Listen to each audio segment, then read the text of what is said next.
Le ciel de Ouagadougou s'assombrit, lentement teinté d'un rouge brûlant, comme si l'horizon lui-même ressentait l'importance de cette nuit. Koch Amonde sort du véhicule blindé aux vitres teintées, ses talons claquant contre le marbre poli de l'escalier du palais présidentiel. Elle n'a reçu aucun discours, aucune explication, juste une enveloppe portant un seau d'or et une phrase courte. Le président vous attend à 19 heures, sans faute. Ni peur ni excitation sur son visage, seulement ce calme maîtrisé qui fait d'elle une légende vivante. Elle avance dans le silence feutré du couloir, entre les tableaux d'anciens chefs d'État, les sculptures de bronze et les gardes en uniforme. Le parfum de bois ciré et de mystère l'accompagne. Chaque pas est calculé. Chaque respiration contient l'attention d'un moment qui pourrait changer le cours de sa vie. Et elle le sait. Elle n'est pas là pour écouter un simple discours. Elle l'a envoyé au plus profond d'elle. Cette nuit est une croisée des chemins, et elle est prête. La porte de chêne massif s'ouvre lentement, poussée par un huissier en veste blanche. À l'intérieur, une lumière tamisée filtre à travers les rideaux d'ivoire, jetant des ombres géométriques sur les murs du bureau présidentiel. Le président Ibrahim Traoré est là, debout devant une grande fenêtre donnant sur les jardins éclairés. Il ne porte pas son uniforme militaire, mais un boubou sobre, noir, aux broderies dorées. L'aura de puissance qu'il dégage n'a besoin ni d'armes ni de discours. Il se retourne lentement. Son regard capte immédiatement celui de Koch Amonde, intense, franc, presque désarmant. Il ne sourit pas, mais son visage est calme, presque doux. Koch Amonde, bienvenue chez vous. Elle fronce les sourcils, ne s'approche pas encore. Je ne suis chez moi que là où je suis libre. Vous m'avez convoqué, je vous écoute. Il fait un pas vers elle. Je vous ai convoqué parce que je vous veux à mes côtés. Pas comme ministre, pas comme simple allié. Je vous veux comme première dame. Un silence s'abat. Et dans ce silence, le pouvoir réel commence à s'exprimer. La déclaration tombe comme une épée sur la table, coupant l'air et bousculant les attentes. Koch Amonde reste droite, le menton levé, aucune émotion visible. Mais ses yeux, eux, brûlent. Elle penche légèrement la tête, puis lâche d'une voix ferme, presque ironique. Je suis Koch Amonde, pas un trophée qu'on expose. Vous me voulez comme femme ou comme image politique. Le président ne recule pas. Il soutient son regard avec une force tranquille. Je vous veux dans toute votre essence, en tant que vous-même.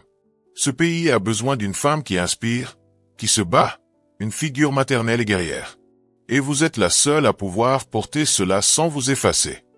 Elle marche lentement autour du bureau, en observant les moindres détails du décor, les livres, les drapeaux, les bustes d'anciens dirigeants. Puis elle s'arrête à 2 pas de lui. Je suis une voix, une tempête, pas une ombre derrière un homme. Il hoche la tête lentement. Et c'est exactement pour cela que je vous veux. Pas derrière, à côté.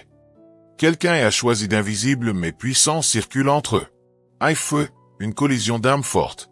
Koch Amonde s'assoit enfin, avec cette élégance pleine de contrôle. Elle croise les jambes, pose ses mains sur ses genoux et attend. Alors, parle. Pourquoi moi? Et pourquoi maintenant? Ibrahim ouvre un tiroir de son bureau. Il en sort une lettre écrite à la main, pliée et légèrement froissée. Il la déplie lentement et lit à voix haute. Koch Amonde me fait croire que je peux devenir quelque chose. Si elle devient première dame, alors moi aussi, j'ai le droit d'exister. Il lève les yeux vers elle. Cette lettre vient d'une fille de Bobo Dioulasso. Et elle n'est qu'une parmi des milliers. Vous êtes une figure, mais je veux que vous deveniez une institution. Et que vous le fassiez avec moi. Elle reste silencieuse quelques secondes. Une partie d'elle est touchée, l'autre est en alerte. Le peuple me connaît. Mais vous, me connaissez-vous vraiment? Je suis capable d'aimer un pays, mais je ne me soumets à personne. Le président s'approche doucement, pose la lettre devant elle. Je ne vous demande pas de vous soumettre.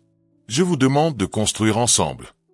La scène bascule du politique à l'intime, d'un choix de pouvoir à un choix de destin. Koch Amonde se lève lentement, laissant le silence envahir la pièce. Chaque pas qu'elle fait autour du bureau résonne comme un battement de tambour, carême, solennel. Elle s'approche d'une bibliothèque, fait glisser du bout des doigts la tranche d'un livre sur Thomas Sankara, puis se retourne vers Ibrahim Traoré, les bras croisés. Ce que vous me proposez, c'est plus qu'un mariage. C'est un pacte avec l'histoire. Mais l'histoire n'est pas tendre avec les femmes qui pensent, les femmes qui parlent, les femmes qui dérangent.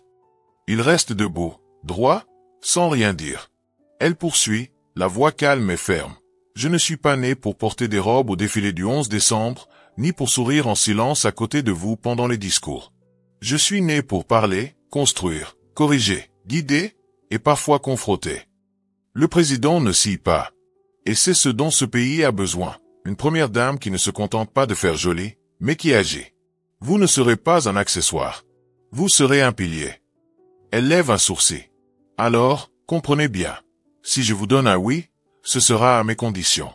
Et si un jour vous oubliez le peuple, je serai celle qui se dressera contre vous. Sans on ne laisse aucune place au doute. Ce n'est pas une promesse d'amour, c'est un avertissement noble et une invitation à un partenariat d'égal à égal. De retour dans la résidence qu'on lui a attribuée pour la nuit, Coach Hammond retire ses chaussures, pose lentement son sac sur le canapé en cuir et s'installe face à une grande baille vitrée. Dehors, la ville bruit doucement, comme si elle retenait son souffle. À l'intérieur, c'est un ouragan. Elle ferme les yeux un instant. Ses pensées galopent. Elle revoit les visages des femmes qu'elle a inspirées, les regards d'adolescentes accrochés à ses paroles, les mères qui lui disent qu'elle est leur dans un monde sourd. Peut-elle vraiment concilier cela avec le rôle de première dame? Et surtout, que deviendra-t-elle si elle devient la femme du président? Ses valeurs seront-elles respectées ou diluées dans les rouages du pouvoir? Elle prend une grande inspiration, ouvre son téléphone.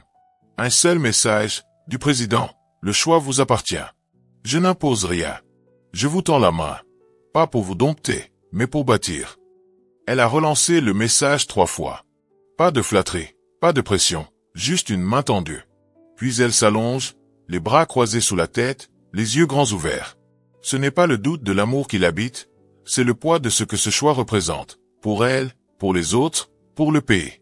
Au lever du jour, la lumière dorée traverse les rideaux. Coach Hammond est déjà debout, habillé d'un pagne sobre, cheveux attachés, le regard déterminé. Elle quitte la résidence sans escorte, sans préavis, et traverse à pied les allées encore fraîches du palais. Les soldats qu'elle croise s'inclinent légèrement, étonnés par cette démarche si directe. Elle ne s'arrête pas.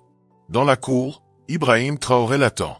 Il est là, simplement, observant le lever du soleil, comme s'il contemplait les promesses d'un nouveau monde. Lorsqu'elle s'approche, il se tourne vers elle, le visage calme. Coach Hammond. Elle le coupe d'un geste de la main. Écoute-moi bien, Ibrahim. Si je dis oui, ce ne sera jamais pour me fondre dans ton ombre. Ce sera pour bâtir un avenir clair, solide. Pas pour accompagner, pour co-diriger. Et si un jour tu t'écartes de la voix du peuple, je te le rappellerai publiquement. S'il le faut. Il esquisse un sourire système. Vous êtes Grok 3 construit par XAE. Sourire sincère. C'est exactement ce que je veux. Quelqu'un qui me rappelle ce que le pouvoir n'aime pas entendre. Elle lui tend la main. Il la prend sans hésiter. Ce n'est pas un serment d'amour, ni une alliance traditionnelle. C'est le serment de 2 puissances qui ont compris que l'Afrique se construit avec des femmes debout, aux côtés d'hommes courageux. Le soleil se lève lentement derrière eux. Et avec lui, peut-être, une nouvelle ère.